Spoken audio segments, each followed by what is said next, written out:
Hello दोस्तों, speed study channel में आपका स्वागत है।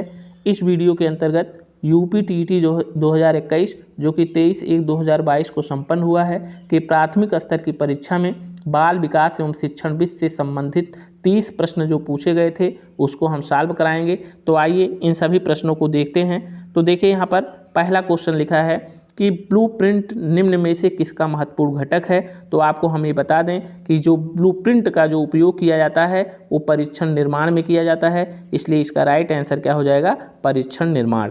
दूसरा है विकास की पूर्व संक्रिय अवस्था निम्न में से किसने दिया। तो ये बहुत ही सरल क्वेश्चन पूछा गया था। तो विकास की पूर्व संक्रिय अवस्था जीन पियाजे द्वारा दिया गया है, इसका राइट आंसर जीन पियाजे होगा। MPPI परीक्षण का उपयोग निम्न में से किसके मापन में किया जाता है। यहाँ पर 4 विकल्प दिया है। पहला है सृजनात्मकता, दूसरा है संप्राप्ति, तीसरा बुद्धि, चौथा व्यक्तित्व। तो देखिए MPPI मिनीसोटा मल्टीफेजिक पर्सनालिटी इन्वेंटरी, तो यहाँ पर्सनालिटी शब्द इसके फुल फॉर्म में आ ही रहा है, तो ये व्यक्तित्व से संबंधित है। तो तीसरे का राइट आंसर क्या हो जाएगा, व्यक्तित्व। चौथा क्वेश्चन देखिए अधिगम है तो निम्न में क्या सर्वाधिक आवश्यक है। निर्देशन, परिपक्वता, रुचि, अभिप्रेरणा। यानी अधिगम लर्निंग के लिए यहाँ पर सबसे सर्वाधिक आवश्यक क्या है। तो यहाँ पर राइट आंसर मोटिवेशन होना चाहिए, अभिप्रेरणा होना चाहिए। सैसो काल का समय है। देखिए यहाँ पर सैसो काल the period of infancy hood, तो यहाँ पर इसका राइट आंसर होगा जन्म से 6 वर्ष तक। शैशव काल की अवधि क्या है, जन्म से 6 वर्ष तक। अगला देखिए क्वेश्चन नंबर 6, पूर्व अनुभव के आधार पर संवेदना को अर्थ प्रदान करना कहलाता है, प्रत्यक्षीकरण कहलाता है। यहाँ पर 4 विकल्प दिया गया था, चिंतन, स्मृति, प्रत्यक्षीकरण, कल्पना। तो छठवां क्वेश्चन है पूर्व अनुभव के आधार पर संवेदना को अर्थ प्रदान करना प्रत्यक्षीकरण कहलाता है। अब देखिए सातवां क्वेश्चन क्या है, जो है यहाँ पर सीखने में प्रयास व भूल के सिद्धांत का प्रतिपादन किसने किया। तो थॉर्नडाइक ने किया है। तो यहाँ पर इसका राइट आंसर क्या हो जाएगा, थॉर्नडाइक। औसत बुद्धि वाले बालकों का बुद्धिलब्धि स्तर कितना होता है। तो इसका 90 से 109। औसत बुद्धि वाले बालकों का बुद्धिलब्धि स्तर क्या होगा, 90 से 109। निम्न में से कौन तरल क्रिस्टलीय बुद्धि के प्रतिमान के प्रतिपादक हैं। तो यहाँ पर जो है रेमन कैटल, यानी यहाँ पर विकल्प क्या दिया है, कैटल दिया है। तो इसका राइट आंसर क्या हो जाएगा, तरल क्रिस्टलीय जो है बुद्धि के प्रतिमान के प्रतिपादक कौन हैं, कैटल हैं। अगला देखिए क्वेश्चन नंबर 10, क्रिया प्रसूत अधिगम सिद्धांत का प्रतिपादन किसने किया। तो क्रिया प्रसूत अधिगम सिद्धांत का प्रतिपादन स्किनर ने किया था। किसने किया था, स्किनर ने। इसका राइट आंसर यहाँ हो जाएगा, ये हो जाएगा। कोहलर अपने प्रयोग से यह सिद्ध करना चाहते थे कि अधिगम, पहला विकल्प है मानव का अधिगम प्रयोजनपूर्ण है, दूसरा जानवरों में मनुष्यों से श्रेष्ठ है, तीसरा एक स्वतंत्र क्रिया है, चौथा समग्र परिस्थिति का प्रत्यक्षीकरण है। तो इसका जो 11वें का जो राइट आंसर होगा, ये 11 का जो राइट आंसर होगा ये चौथा विकल्प होगा, समग्र परिस्थिति का प्रत्यक्षीकरण। यानी कोहलर अपने प्रयोग से यह सिद्ध करना चाहते थे कि अधिगम जो होता है समग्र परिस्थिति का क्या है, प्रत्यक्षीकरण है। अगला देखिए किसने पाठ्य योजना की पंचपदीय प्रणाली प्रतिपादित किया। तो इसमें हर्बर्ट रहेंगे। इसका आंसर क्या हो जाएगा, यानी पंचपदीय प्रणाली जो है हर्बर्ट ने दिया था। अगला देखिए अगला क्वेश्चन नंबर 13, किस निम्नलिखित में ग्रंथियों के आधार पर जो है व्यक्तित्व के विभिन्न प्रकारों की चर्चा किसने की है। तो यहाँ पर आप जान लीजिए कैनन ने ग्रंथियों के आधार पर दिया था। यानी कैनन ने ग्रंथियों के आधार पर जो है व्यक्तित्व का क्या किया था, वर्गीकरण किया था। यहाँ पर 4 विकल्प दिए थे, स्प्रेंजर थे, क्रेस्मर थे। ये दोनों लोग जो है स्प्रेंजर ने मूल्य के आधार पर दिया था, क्रेस्मर ने सारी रचना के आधार पर दिया था। और देखिए जुंग ने मनोवैज्ञानिक आधार पर अंतर्मुखी, उभयमुखी, ये जो है इन्होंने वर्गीकरण किया था। तो ये यहाँ पर राइट आंसर कैनन होगा। यानी ग्रंथियों के आधार पर व्यक्तित्व के विभिन्न प्रकारों की चर्चा कैनन ने किया था। सृजनात्मकता मौलिक परिणामों को अभिव्यक्त करने की मानसिक क्रिया है। इसका right answer crow and crow होगा। अगला देखिए, बीएफ स्किनर के अनुसार बच्चों में भाषा का विकास होता है। बीएफ स्किनर के अनुसार बच्चों में भाषा का विकास होता है। पहला विकल्प है व्याकरण में प्रशिक्षण के फलस्वरूप, दूसरा विकल्प है अनुकरण एवं प्रबलन के फलस्वरूप, तीसरा विकल्प है परिपक्वता के फलस्वरूप, चौथा है जन्मजात क्षमताओं के फलस्वरूप। तो इसका आंसर जो होना चाहिए अनुकरण एवं प्रबलन के फलस्वरूप होना चाहिए। 15, मूल प्रवृत्तियों के 14 प्रकार से 16वां क्वेश्चन ये है, मूल प्रवृत्तियों को 14 प्रकार से वर्गीकृत किया है, यानी 14 प्रकार से निम्नलिखित ने वर्गीकृत किया है, निम्नलिखित में से कौन वर्गीकृत किया है? तो ये मूल प्रवृत्ति मैकडूगल, यानी यहाँ पर क्या हो जाएगा, मैकडूगल ने मूल प्रवृत्तियों को 14 प्रकार में आपको बताया गया है। तो यहाँ पर राइट आंसर क्या हो जाएगा, जो है मैकडूगल।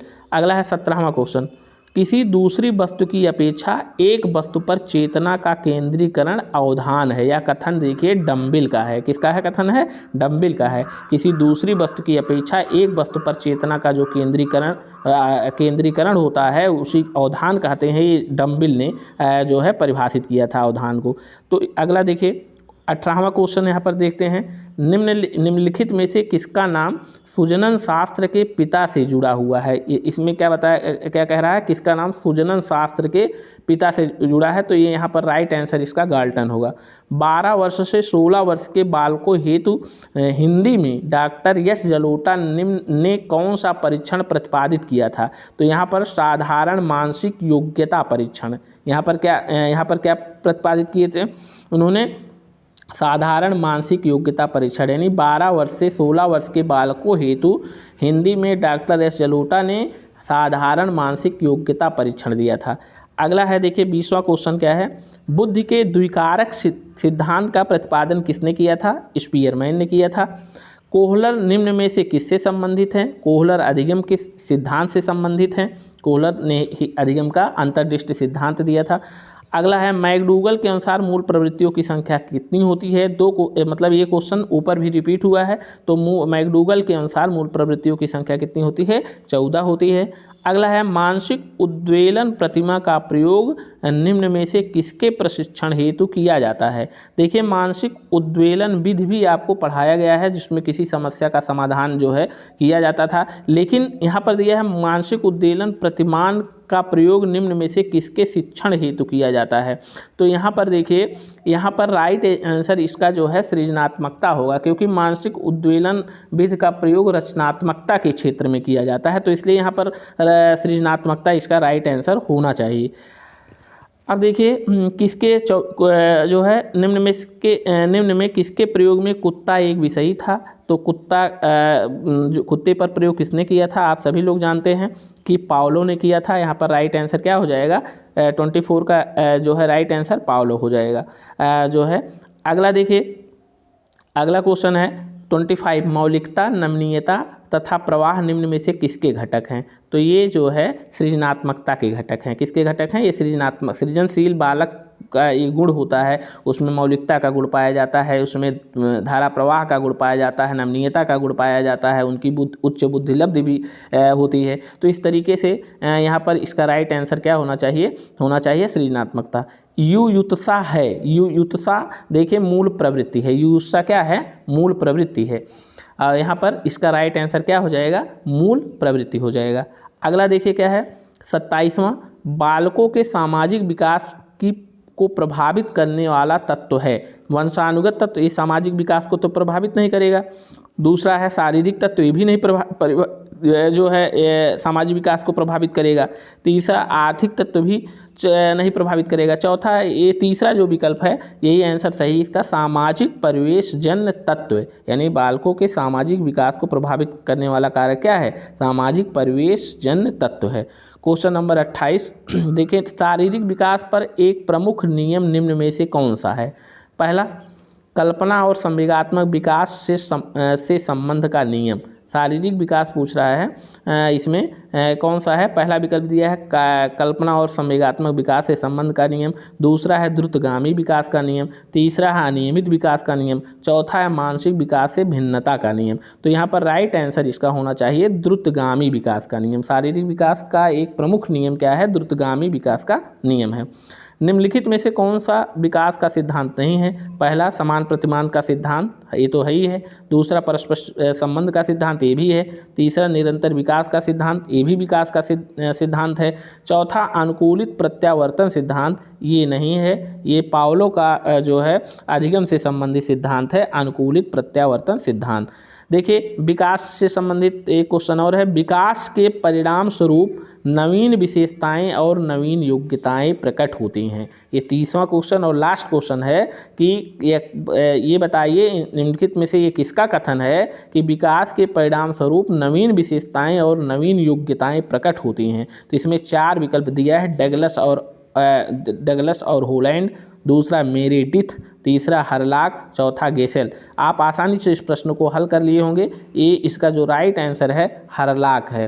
तो उम्मीद करते हैं ये 30 प्रश्न जो हमने जो है आपको अभी सॉल्व कराए हैं ये आपको समझ में आ गए होंगे और ये लगभग 100% शुद्ध हल है। तो उम्मीद करते हैं आपको ये जो है हल जो है समझ में आया होगा। आपका दिन शुभ हो।